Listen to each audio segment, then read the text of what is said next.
going on in his mind. He didn't open up to anybody. He didn't have any close friends.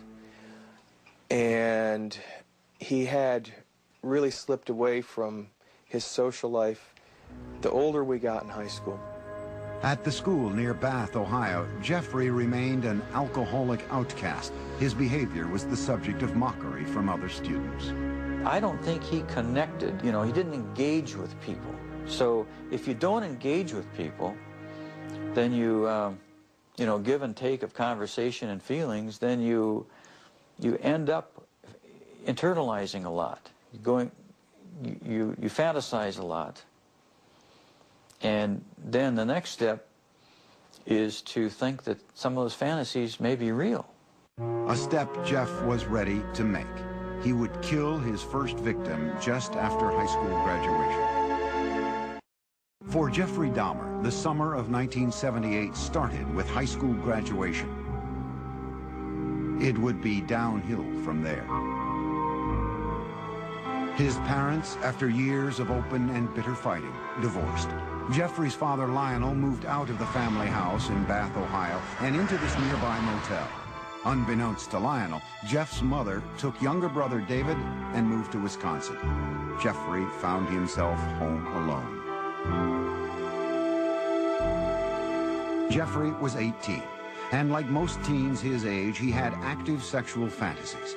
But Jeffrey's deviated from the norm to include thoughts of killing his lover. Now, the isolation of the empty family home gave him the opportunity to act out those fantasies. Just weeks after graduation, Jeffrey picked up a hitchhiker along the road. It was 18-year-old Stephen Hicks. I wish I just kept on going, but I didn't. Turned around, picked him up, and that's when the nightmare became a reality. Jeffrey invited Hicks back to the house. They drank beers and spent a couple of hours just hanging out. Then Hicks said he had to go. But Jeffrey didn't want to be alone. He attacked Hicks, knocking him out with a barbell. And then he strangled him. Dahmer had fulfilled his fantasy, but he was lucid enough to know that he had committed a murder. He quickly began to hide the evidence. He dismembered Hicks' body with a knife, a skill he had practiced as a younger teen with roadkill. He put the pieces into trash bags and loaded them into his car in the middle of the night. He was heading for a dump site when he was pulled over by the police for drifting across the center line. The officers asked Jeff what was in the bags and why he was out so late. Jeff was trapped for the first time, but he was ready with a lie.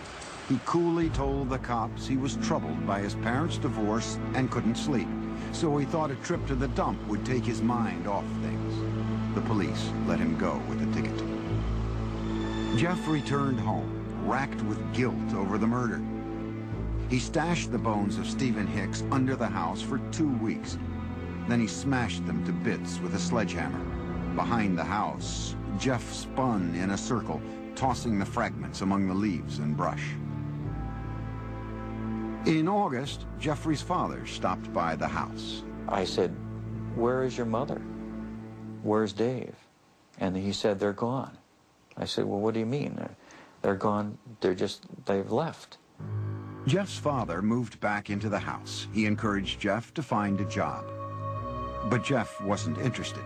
He spent his days drinking, even getting himself arrested for public intoxication. Lionel took his son to Alcoholics Anonymous meetings and psychological counseling sessions. They had little impact. Nothing could erase the violence and terror his first murder had imprinted on his mind. Only the alcohol seemed to provide relief.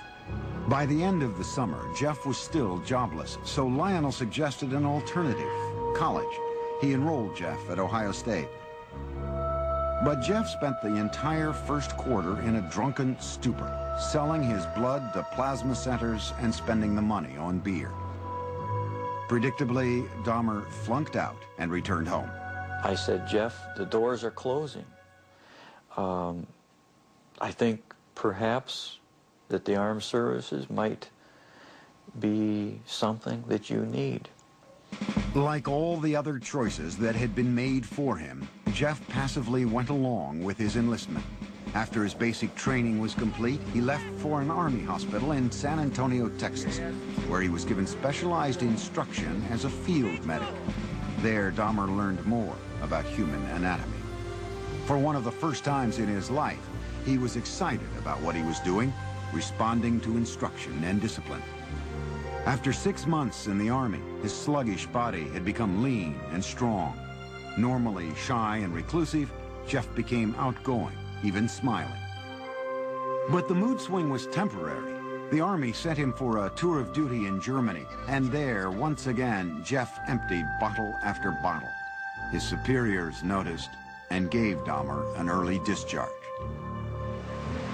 He went directly to Miami Beach without contacting his family. He worked in a sandwich shop and lived out of a motel. When his booze bills exceeded the room costs, Jeff took to sleeping on the beach. And he was terrified one night when a rat, big, huge rat, came crawling over him, and he called us. He said, he needs some money. I said, we won't send you money, but we'll send you a ticket. You come home. So I met him at the airport, Cleveland Hopkins Airport, and he had a smile on his face.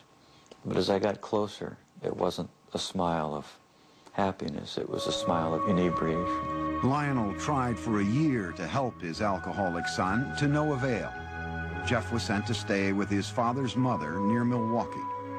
There, he seemed to find some stability at last, making a concentrated effort to turn his life around. He stopped drinking, went to church with his grandmother, and he fought what he believed were immoral homosexual urges, which eventually led to his inescapable fantasies about murder. Dahmer even found jobs, first at a blood bank and then working nights as a chocolate mixer in a candy factory. But the lifestyle of church-going and right living, as he called it, didn't last. After 3 quiet years in his grandmother's home, Jeff came face to face with his fears. At the library, a man handed him a note offering sexual favors. Dahmer declined, but he would later say the note was a turning point. It awakened sexual desires deep inside him. Specifically, he wanted the submissive company of another male. He wanted someone to fulfill his sexual needs, but he didn't want to be burdened by anyone else's needs. Jeffrey started with a perfectly submissive partner. He stole a store window mannequin. He kept the plastic man in his closet, bringing it out to masturbate onto until his grandmother found it and insisted he get rid of it. On his free nights, Jeffrey began exploring gay life in Milwaukee, browsing through porn shops and going to bathhouses.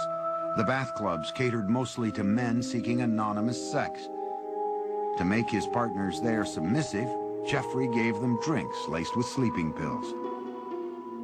When they fell unconscious, he would lie down next to them, listening to the sounds of their bodies, their heartbeats, their stomachs. But the drugging experiments ended when one man overdosed and spent a week in the hospital. Jeff was asked never to return to the club. But he then discovered the gay bars and discos of Milwaukee. These would become the killer's favorite hunting grounds. By his late 20s, Jeffrey Dahmer was settled in Milwaukee, living at his grandmother's and prowling the city's gay scene. No one suspected that this reclusive loner with boyish good looks was on his way to becoming a psychopathic serial killer. He did take pleasure in the fact that he was in control of his own little world, that nobody knew what was going on, that he was the master of it. Dahmer could fit in with any group, and you wouldn't say, oh, he must be crazy, or he must be a killer. That's why he was so successful. He was not a repulsive individual. Certainly not in Milwaukee's gay nightclubs. We have it on good facts that he was considered somewhat of a honey in the gay community, that people found him attractive. Several people told us that he was the kind of guy that you wanted to take care of, you wanted to baby him. But Dahmer had very specific requirements for his men. He chose a body style. He liked long, lean, smooth, muscular body styles. And it didn't matter if they were black, white, yellow, red, or brown. If he found them attractive, he would try to get them.